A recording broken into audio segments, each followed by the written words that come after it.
Hello everyone, उम्मीद करते हैं आप सभी खैरियत से होंगे। आज की इस वीडियो में हम लोग बात करने वाले हैं सिकमिक एसिड के बारे में। ठीक है, तो सिकमिक एसिड का पाथवे जो कि एग्जामिनेशन पॉइंट ऑफ व्यू से बहुत इंपॉर्टेंट है।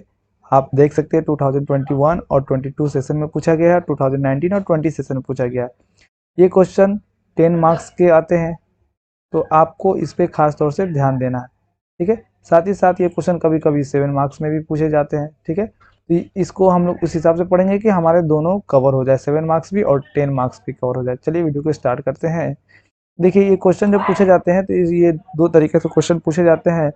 Explain about shikimic acid bio synthetic pathway, और इसका जो दूसरा क्वेश्चन है ये ये भी पूछा जाता है कि right a detail notes on shikimic acid pathway. तो चलिए हम लोग देख लेते हैं। सबसे पहले हम लोग ये देखेंगे सिकमिक एसिड का डिफिनेशन, कि सिकमिक एसिड का जो डिफिनेशन होता है उसमें हम लोग ने क्या सीखा। सिकमिक एसिड का जो डिफिनेशन होता है, ये पार्ट जो है आप खुद से पढ़ लीजिएगा, डिफिनेशन बेस्ड है, इसमें कुछ भी मतलब कि एज इट इज जैसे लिखा हुआ वैसे आपको पढ़ना है और समझना है। अब इसमें यहाँ पर ये पॉइंट समझने वाला है, सिकमिक एसिड पाथवे ये टोटल कितने स्टेप में दिया गया है? 7 स्टेप मेटाबॉलिक रूट। ठीक है, जो कि बैक्टीरिया, फंजाई, एल्गी, पैरासाइट और प्लांट के द्वारा यूज किया जाता है। ठीक है, किसके लिए? फिनाइल एनालिन, टायरोसिन और ट्रिप्टोफैन बनाने के लिए। ये क्या है? अमीनो एसिड है। Phenylalanine is the amino acid and tyrosine and tryptophan, this three are amino acid which is prepared from this shikimic acid pathway. Is that clear? अब हम लोग आगे बढ़ते हैं, देखते हैं कुछ ऐसे अमीनो एसिड होते हैं जो कि इसेंशियल अमीनो एसिड कंसिडर्ड किए जाते हैं। कुछ ऐसे अमीनो एसिड होते हैं जो कि नॉन इसेंशियल होते हैं। इसेंशियल अमीनो एसिड कुछ ऐसे कि non not an essential amino acid, that is non essential amino acid. essential amino acid are those amino acid which cannot be prepared by own in their body। जब हम बात करते हैं animals के बारे में, एनिमल्स में कुछ ऐसे अमीनो एसिड होते हैं जो कि शरीर के अंदर नहीं बनते, उसे हमें बाहर से लेने पड़ते हैं, या तो वेजिटेबल से या तो किसी किसी और सोर्स से। मेरा मतलब है फूड से, जो बाहर से आप न्यूट्रिशन लेते हैं उससे आप जो अमीनो एसिड लेते हैं जो कि हमारे शरीर में बनता नहीं है, उसी को हम लोग बोलते हैं एसेंशियल अमीनो एसिड, जो कि आपको चाहिए होता है। ठीक है, और ऐसा जो बाहर से ऑब्टेंड ना किया जाए, शरीर के अंदर खुद बने, उसे बोलते हैं नॉन इसेंशियल अमीनो एसिड। ठीक है, उसको ज़रूरत नहीं है बाहर से ऑब्टेंड करने का, वो शरीर में आपके खुद बन रहा होता है।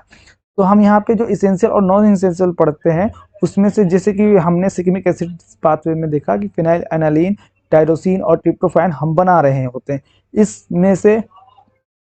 इसमें से कुछ अमीनो एसिड ऐसे होते हैं जैसे कि हम लोग बात कर सकते हैं फिनाइल एनालिन और ट्रिप्टोफैन। ये दोनों अमीनो एसिड ऐसे होते हैं जो कि शरीर के अंदर नहीं बनते हैं, इसे हमें बाहर से ऑब्टेन करते हैं, इसीलिए इसे कहते हैं इसेंशियल अमीनो एसिड।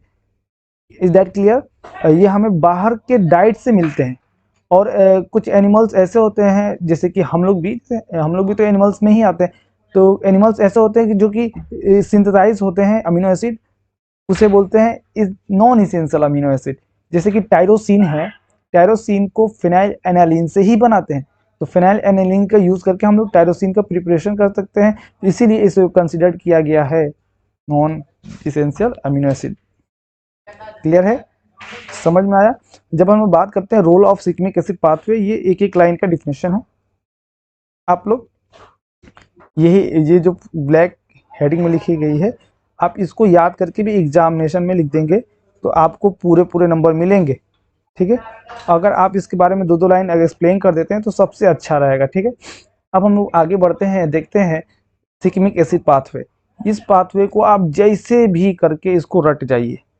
ठीक है, क्योंकि ये एग्जामिनेशन पॉइंट ऑफ व्यू से बहुत ही ज़्यादा इंपॉर्टेंट है। अगर हम इसको 3 स्टार भी दे दे तो भी कम है। क्यों? क्योंकि ये पूछने वाला ही सवाल है, ये पूछा ही जाता है।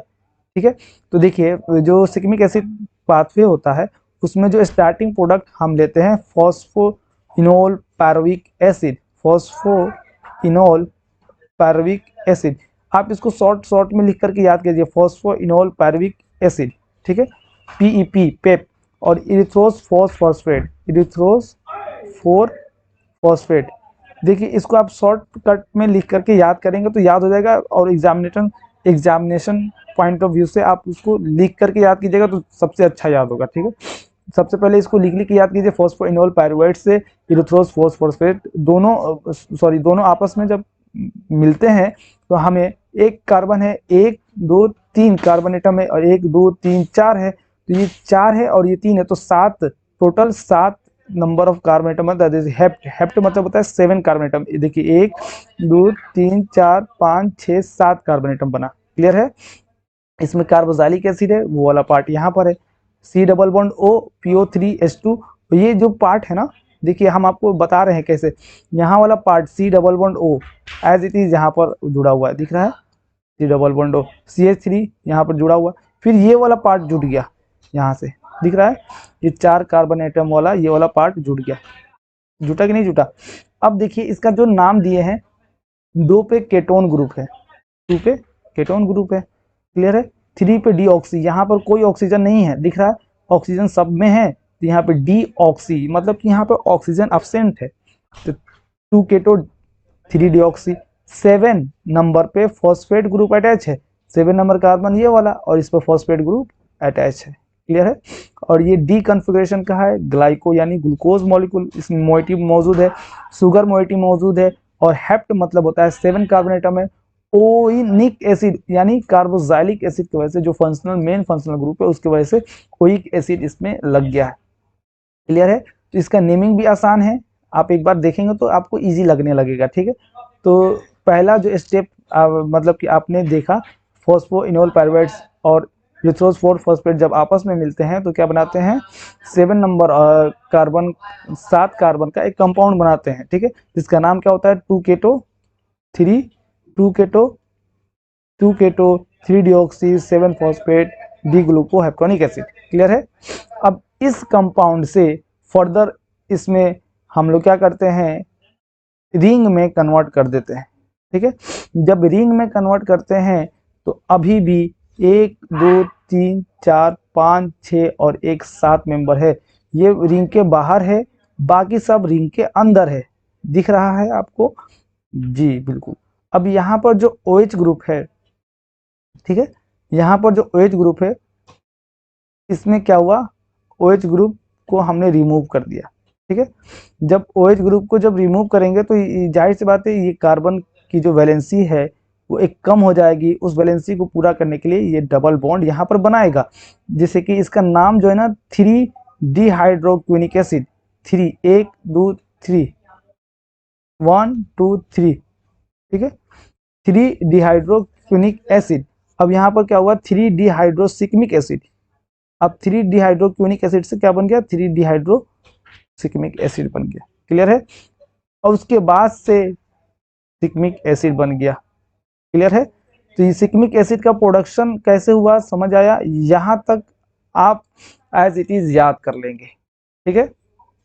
सिक्मिक एसिड, अब सिक्मिक एसिड से देखिए, सिक्मिक एसिड से आपको ट्रिप्टोफैन कैसे बनाना है, सिक्मिक एसिड से ट्रिप्टोफैन कैसे बनाना है वो चीज हम लोग यहाँ पर देखेंगे। देखिए सिक्मिक एसिड से ट्रिप्टोफैन कैसे बनाएंगे, हमारे पास है सिक्मिक एसिड और हमको बनाना है ट्रिप्टोफैन। सिक्मिक एसिड से ट्रिप्टोफैन बनाने के लिए सिक्मिक एसिड से बनता है क्रॉसमिक एसिड, क्या बनता है, क्रॉसमिक एसिड। देखिए आप स्ट्रक्चर का जब तक प्रैक्टिस नहीं करेंगे तब तक आप सीखेंगे नहीं, इसलिए practice makes a man perfect. ये सब्जेक्ट ऐसा है, ये पाथवे ऐसा है कि जब तक आप प्रैक्टिस नहीं करेंगे तब तक आप सीखेंगे भी नहीं। तो इसको मैंने भी अपने टाइम पे इसको लिख लिख करके सीखा था, जब तक आप लिखेंगे नहीं तब गेन नहीं कर सकते हैं, ठीक है। तो इस चीज़ को लिखेंगे और लिख करके सीखेंगे। तो सिक्मिक एसिड से बना क्रॉसमिक एसिड, और क्रॉसमिक एसिड बना एनिलिनिक एसिड, एंट्रानिलिक एसिड, क्या बना, एंट्रानिलिक एसिड, और एंट्रानिलिक से बना ट्रिप्टोफैन। स्ट्रक्चर बना के प्रैक्टिस करेंगे, बिल्कुल आसान है, ठीक है, ये स्ट्रक्चर इतना आसान है कि एक दो बार बनाएंगे बिल्कुल याद हो जाएगा, जुबान पे आपके याद हो जाएगा। सिकमिक एसिड से जब क्रॉसमिक एसिड बना तो क्रॉसमिक एसिड से फर्दर दो पाथवे स्टार्ट हुआ, एक ट्रिप्टोफैन जाने के लिए और एक क्या बनता है, फिनाइल एलानिन और टायरोसिन बनने के लिए। ठीक है, तो जो क्रॉसमिक एसिड बना था, एक तो बना एंट्रेनिलिक एसिड और दूसरा बना प्रीफेनिक एसिड। क्या बना, प्रीफेनिक एसिड। अब प्रीफेनिक एसिड फर्दर दो पार्ट में डिवाइड हुआ। ठीक है, फिनाइल पायरुविक एसिड और दूसरा क्या बना, para hydroxy phenyl pyruvic acid.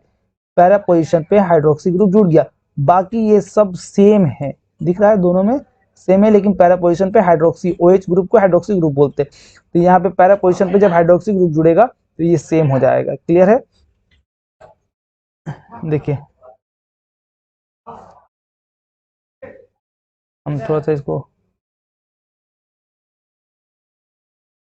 देखिए, जब हम लोग इसको आगे देखेंगे, प्रीफेनिक फिनाइल पायरुविक एसिड से क्या बना, फिनाइल एलानिन बना, और उसी तरह para hydroxy phenyl pyruvic acid से क्या बना, टायरोसिन बना।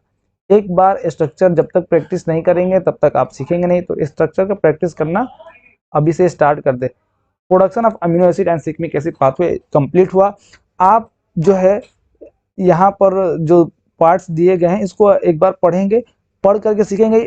सर ये PDF आप आसानी से डाउनलोड कर देंगे या फिर कैसे भेज सकेंगे हम लोग के पास? इस PDF को आप लिंक डिस्क्रिप्शन में दिया गया है, आप वहां से आसानी से डाउनलोड भी कर सकते हैं। ठीक है, तो इसको आपको घबराने की जरूरत नहीं है। आगे इसमें जो भी डिफिनेशन लिखे गए हैं उस चीज को याद कर लेना है। देखिए यहाँ पे लिखा हुआ सिकमिक एसिड पाथवे से हमें क्या क्या ऑब्टेन होता है। ठीक है, तो सिकमिक एसिड पाथवे से हमें फिनाइल एलानिन टायरोसिन वेलिन और आइसोल्यूसिन ऑब्टेन होता है। क्लियर है, सिकमिक एसिड पाथवे से हमें ये 4 अमीनो एसिड मिलते हैं। आप यहाँ पर पढ़िएगा, आपको उम्मीद करते हैं कि दिक्कत नहीं आएंगे। ठीक है, अगर आपको ये मेरा वीडियो अच्छा लगा तो वीडियो को लाइक करना बिल्कुल भी ना भूले।